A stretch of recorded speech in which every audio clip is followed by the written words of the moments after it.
کی پاکستان کی حکومت جو پریزیڈنٹ مشرف کی سربراہی میں چل رہی تھی اور مسلح افواج پاکستان نے، پاکستان کی قوم نے، مقامی اور علاقائی اور بین الاقوامی این جی اوز نے، انٹرنیشنل ڈونرز نے، سول سوسائٹی نے اور متاثرین زلزلہ جو تھے ان سب نے مل کر ایک ایسا ماحول پیدا کیا جس کے نتیجے میں آزاد کشمیر میں یہ تعمیر و ترقی کا، بحالی کا عمل جو ہے، ریسکیو کا، ریلیف کا، ریہیبلیٹیشن کا، ریکنسٹرکشن کا، اور پھر اب ہم اگلے مرحلے میں کنسولیڈیشن کی طرف جائیں گے، آگمنٹیشن کی طرف جائیں گے، اسٹرینتھن کی طرف جائیں گے۔ ان کا ذکر کرتا رہتا ہوں تاکہ لوگوں کو یاد رہے کہ ایوب خان صاحب نے اس وقت کے نظام کے بالکل برعکس تمام تر مشکلات کا مقابلہ کر کے آزاد کشمیر کے دروازے ورلڈ بینک کے لیے کھولے تھے، کہ جن کی موجودگی میں کوئی ہندوستانی این جی او، ہیومینیٹیرین آرگنائزیشن، کوئی عالمی ادارہ، جو سارے ہندوستان کے بعد پہلی بار ابھی مارگریٹ سکاگیا جو یونائٹڈ نیشن کی ہیومن رائٹس کی رپورٹیر ہے اور یوگنڈا کی وکیل خانم ہے، ساری دنیا حتیٰ کہ خود ہندوستان کے اداروں کے اوپر بھی پابندی ہے وہاں آنے جانے میں، میڈیا پر اور ہر طرح کے لوگ کا ڈیفٹ کا اللہ حضرت کی عادت ہے نبی فہرست۔ لیکن یہ میں کہنے سے چاہتا ہوں کہ یہ بین الاقوامی ہوتے، آپ لوگ ذرا تھوڑا سا چشم تصور سے اس کا جائزہ لیں کہ اگر آج ہمیں اس کے لیے اسپیڈ ورک کرنا پڑتا تو ڈیزائن کیا کہ آزاد کشمیر حکومت کے ساتھ ڈائریکٹ ایم او یوز کا اور ایگریمنٹ کے کانسیپٹ کی بنیاد ورلڈ بینک نے اسی سیکٹر میں رکھی ہے کہ جہاں گورنمنٹ سیکٹر میں انہوں نے پیسہ دیا کے لیے، ٹائم لائن کو فالو کرنے کے لیے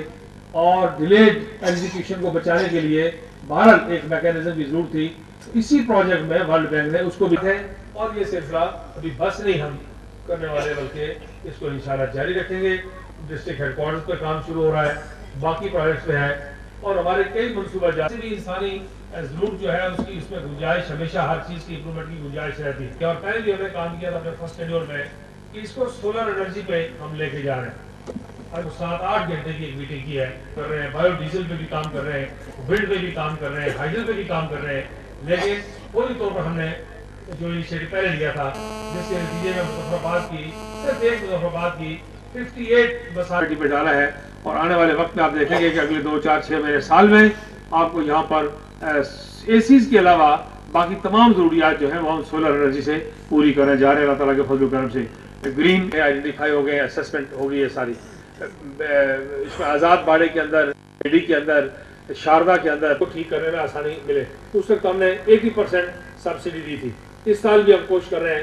کہ سولر انرجی کے پروجیکٹس پر 80% سے زیادہ اگر ہمیں سبسڈی دینی پڑے تب بھی الٹیمیٹلی کوئی پوری بات نہیں۔ ایمز کا کل میں نے دورہ کیا تو میں نے کہا تھا کہ اس کو فوری طور پر ہنگامی بنیادوں پر عباس انسٹیٹیوٹ کو ہم سولر لائٹ پہ لے، لیکن کچھ باتیں وقتاً کرتے رہنے سے ہی چیزیں آگے بڑھتی ہیں، اور وہ یہ ہے کہ یہ جو پلاننگ ہے، planning, financing, contractor, labour, consultant اور ٹیکنیشین، یہ تمام کمپوننٹس کو یکجا کرتے ہیں تو تعمیر و ترقی کا عمل جو ہے اس کو ہم ٹھیک طرح کر سکتے ہیں۔ اب اس میں کچھ بہت بنیادی چیزیں ہیں جن پر توجہ دینے کی ضرورت ہے، بہت بنیادی چیزیں ہیں جن پر توجہ دینے کی ضرورت ہے۔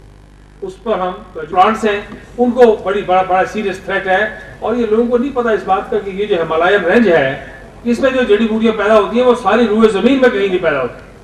وہ صرف اس ہمالیہ کے پہاڑوں کے آس پاس ہی دنیا میں پیدا ہوتی ہے، اس کا اپنا ایک خاص قدرت نظام رکھا ہوا ہے، اور وہ آہستہ آہستہ جو ہے وہ ختم ہو رہی ہے، وائلڈ لائف کم پڑتی جا رہی ہے، پانی کے مسائل ہیں۔ اسی میں آپ سے کہنا چاہتا ہوں کہ بڑی جامع پلاننگ کی، کمپریہنسو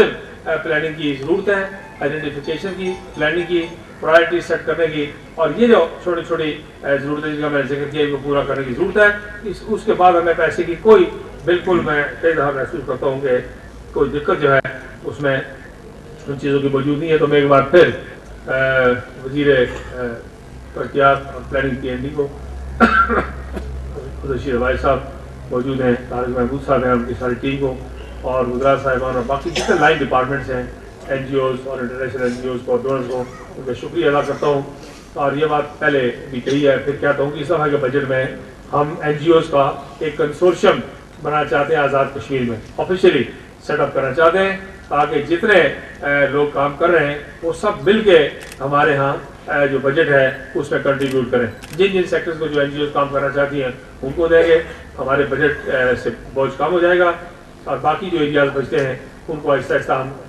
اس طرح تقسیم کر کے کوشش کریں گے کہ ہر ایک اپنا شیئر ادا کرے. یہ NGOs کا جو کنسورشیم ہے وہ بھی ایک چیز ہمارے کارڈ میں ہے اور اسی بجٹ کے حوالے سے ہے, تاکہ ہم اپنی بجٹ میکنگ میں ان سے بھی ان کی پوری انپوٹ لیں گے. تو میں ایک بار پھر آپ کا دل کی گہرائی سے شکریہ ادا کرتا ہوں, آپ کو مبارکباد دیتا ہوں کہ آپ لوگوں نے بہت اچھا کام کیا ہے, بڑی برفتاری سے کیا ہے, اور میں امید ہے کہ باقی بھی جو نامکمل پروجیکٹس ہیں ان کا مکمل کریں گے اور عالمی اداروں کا تعاون جو ہے وہ بھی ہمیں حاصل رہے گا. اس بات کو ہماری انتظامیہ کو اور میڈیا کو اور سیاستکاروں کو اس بات کو ضرور توجہ سے سمجھنا چاہیے کہ عالمی اداروں کی جو یہاں موجودگی ہے اور انٹرنیشنل کمیونٹی کے ساتھ ہماری ریلیشن شپ ہے, یہ بذات خود ایک بہت بڑا ایسٹ ہے. ساؤتھ ایشیا کو پیسفل رکھنے کے لیے, ان علاقوں کو نیوکلیئر فری کرنے کے لیے, ان علاقوں کی پولیٹیکل انوائرمنٹ ریسٹور کرنے کے لیے, ان میں دشمنی اور جنگ و جدل کی کشمکش کو کم کرنے کے لیے, ان میں عام آدمی کا معیار زندگی بہتر بنانے کے لیے, اس کے ہیومن ریسورس کو ایکسپلائٹ کرنے کے لیے, اور نیچر جو ریسورس ہے, یہ یہاں پر آپ کا گرینائٹ مجھے رات کو بتایا گیا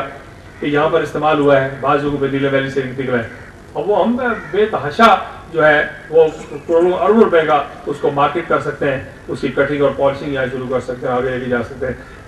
تو اس طرح نیچرل ریسورسز ہیں, ہیومن ریسورس ہے, اور باقی جو چیزیں ہیں ان سب کو ہم رل مل کے بہتر منصوبہ بندی سے اور دلچسپی سے, ڈیڈیکیشن سے, کمٹمنٹ سے اور اسکلفلی وزڈم کے ساتھ اگر ہم ہینڈل کرتے رہے تو پیسہ should never ever be any big issue. اس کا کوئی مسئلہ نہیں ہے, وہ پیسہ ہے انشاءاللہ, کبھی دقت نہ پہلے ہوئی ہے آئندہ ہوگی. اسی کے ساتھ آپ کا شکریہ ادا کرتا ہوں. کشمیر بنے گا پاکستان, پاکستان پائندہ باد.